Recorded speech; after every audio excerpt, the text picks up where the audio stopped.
Thank you. Joe, disappointing start to the series, but what positives can you take out to that? I felt like we fought our way back into the game, and got very close to scoring with Joseph. Got very close again with Harry Potter in that second half, and I felt if we could get within one score, then you never know what can happen. I'm not saying the Lions didn't deserve to win it, because I feel that they did, on the balance of what they did in that particularly first quarter and first half. But probably the frustration of a line-out throw for us in the second half that ends up in a try for them just meant that immediately after half-time it was a bridge that was a long way away to try to get from 24, from 5 to 24. So we'll have a look in the cold light of day probably and be a little bit more analytical, but very proud of the way the players fought their way back. Does that leave the team and yourself with a bit more confidence and perhaps like a 24-5 finishing at 27-19 or whatever it was?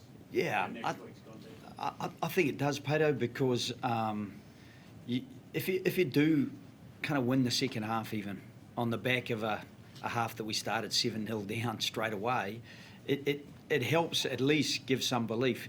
We had a very comparatively young side out there who are still finding their way. You had a guy debuting, you had a guy making his first start for the Wallabies in a linchpin position up against, I thought Jamison Gibson Park and Finn Russell controlled the game incredibly well for the Lions. They didn't give a lot of breathing space, and that made it tough for us to find access points into the game. They got lots of pressure around the collision area and the line out, and so there are things obviously that we're going to look at and try to address the balance. At the same time, I think there are some positives for us to take away. I think, I'm not sure what the predictions were before the game, but to have a margin as it was of 8 points, I think is testament to the character of the players and the way they fought back. Joe, do you think some of the predictions that lead up has been a bit disrespectful to Australian rugby and what it's capable of? No, I look at the strength and depth they've got. Their coaching team, obviously, I've got a lot of admiration for a lot of people that I've worked with in the past, and I knew they'd come with a really good plan to exert a lot of pressure on us.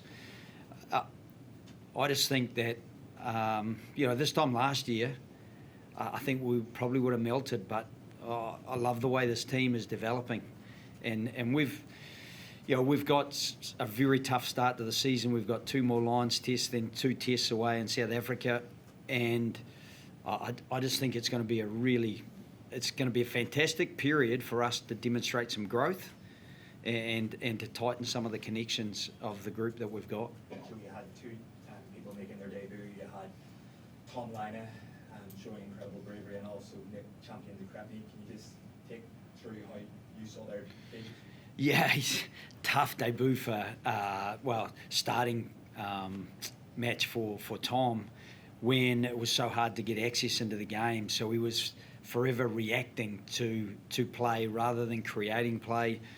Not a lot of front foot opportunity for him, but there's no way he lacks for courage. Made some really good tackles out there, carried ball when he needed to, slipped through and got a nice offload away at one stage. And I thought kicked pretty well as well. Kicked for the line well and found a bit of space in behind. So it very good from him. And Nick champion de Crepy, geez, he's a workaholic, and he's a tough character. And I think it was a really good starting point for him. He loved it, actually. he just, the tougher it gets, the more he loves it. So I was really proud of the way he acquitted himself in terms of a very short run-up. He'd never played for us before. He'd had a bit of time to spend with the team in the lead up to the Fiji test. And, I think we'd have one test in in the last 8 months. It's going to take a little bit of time for us to get a bit of rhythm. Joe, the man beside you carried relentlessly all night, but how confident are you that Rob Valentini can come and be fit for Melbourne? Rob's fit. Yeah, so Rob is fit. Will Skelton's fit. They both trained really well this morning. But we didn't know if that was going to be close enough to game time or not. And so we worked on the premise that we're excited about Nick Champion de Crepney stepping in. And, I think Nick Frost and Jeremy Williams, they served us really well last year. And they're both, in terms of lock stocks, they're both young men. They're mid-20s. They've got their best locking days ahead of them, I think. And so every time they get an opportunity in a test arena like this, where the pressure is what it is, that's a growth opportunity for them. The rate of improvement from the Fiji game to this game was pretty enormous. Can you see a way that you can raise that again for next week? It's a tough question because I will look back at the game for sure and look back at it with the leaders and the game drivers and try to just make sure that we can tidy some things up. There's very much some of our collision area work has to be better just because we know they're coming so hard there. As I mentioned earlier, there was a few things in the line-out that I think we can tidy up. And I thought, in contrast, I thought the scrum was very strong. I thought the scrum did a really good job of exerting a bit of pressure back on them. And in some of the collision work, particularly, I felt the bench added value when they came on. In that last 20 to 25 minutes, we did get a bit of momentum. And we weren't far away. At one stage we got around them. I think Maro just got a hand to the ball. But we've got a nice little overlap work there, and so we weren't far away there, or a couple of other times. But I know, Andy could say the same about the Lions. They got close a few times and didn't quite get the result either. Andy said that the Wallabies will be desperate next week just because of the series on the line, and you have to win to keep it alive. Is that the level you've got to get to? That kind of desperation? We're pretty desperate tonight. I honestly thought the players' efforts tonight showed a desperation that they are so committed to playing for their country, that they are desperate to compete at all the contest areas in the game.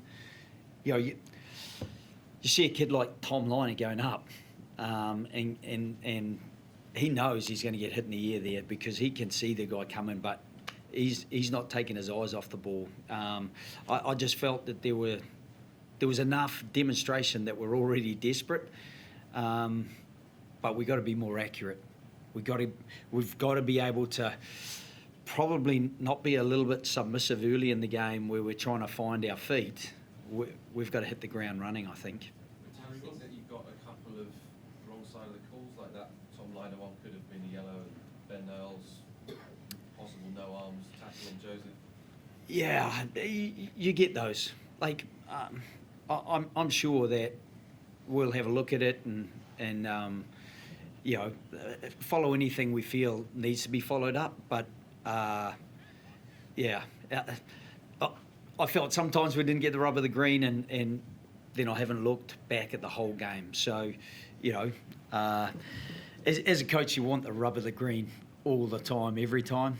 But as I said, I think the team grew into the game. I think they did show a desperation to defend our line and to be in as many of the contests for possession as they could be. And I do think if we can just improve our accuracy, it will help us to be competitive. They're going to get better. They've got strength and depth, and they came with a plan that got the better of us in that first quarter. And we've got to, as I said, start more strongly next week. Joe, you said to follow up anything that needs to be followed up. Do you suspect that there might be something that you No, we're not chasing anything, to be honest. We'll be following up more about ourselves than anything else. If something crops up, we might we might ask a question. You know, is it really a wrap, or is it really this or that? But for me, I thought the tackle on Tom in the air, I think a penalty is sufficient. There was low danger, and Tom got up. He was fine. I don't think we want to go hunting for cards. We want 15 on 15, and I know Fez feels the same way. We want it to be a celebration of rugby, an opportunity to really test ourselves against the best. Harry, when you look at the review, would you be focusing on the first half where it wasn't going right, or the second half to maintain that and push that through the second test? Yeah, sorry. We'll definitely take our learnings from that first half. I think they were definitely winning that physical battle early around the breakdown, and we'll have to take some lessons from there, and we'll definitely take some confidence from that second half and look to what we did there and how we can do that next game. But definitely was a game of two halves there, but we can take a lot of confidence from that second half. Harry, what did you say to the boys after the full time? Actually didn't speak to him. Alan spoke to him for us, but no, he sort of just said there's a lot of belief in the group there.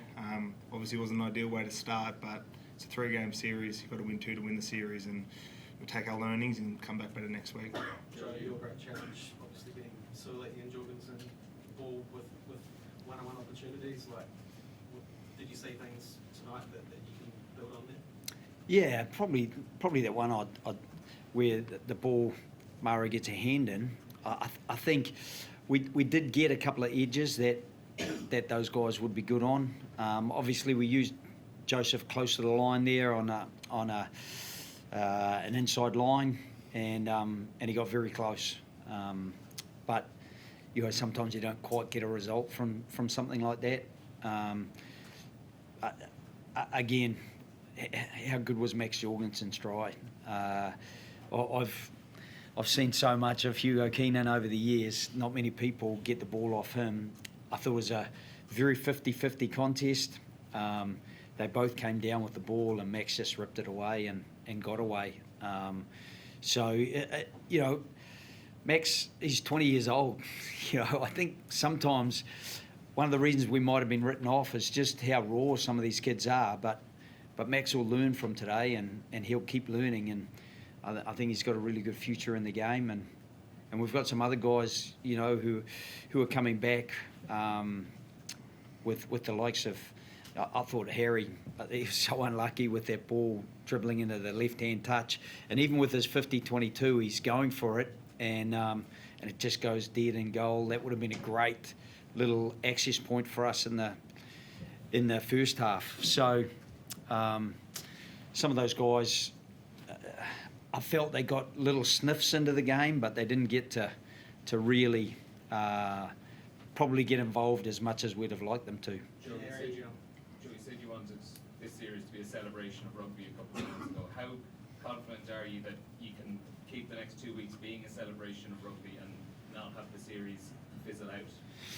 Well, as I said, we've got to keep learning fast and hit the ground running next week. Otherwise, it becomes a dead rubber in Sydney, and I felt we're desperate today, but inevitably you're desperate to keep the series alive, and I know that the Lions will want to close it out in Melbourne. So I think Melbourne it's going to be massive for both teams, because one thing I do feel that we earned today is we probably earned some support, and we got some fantastic support.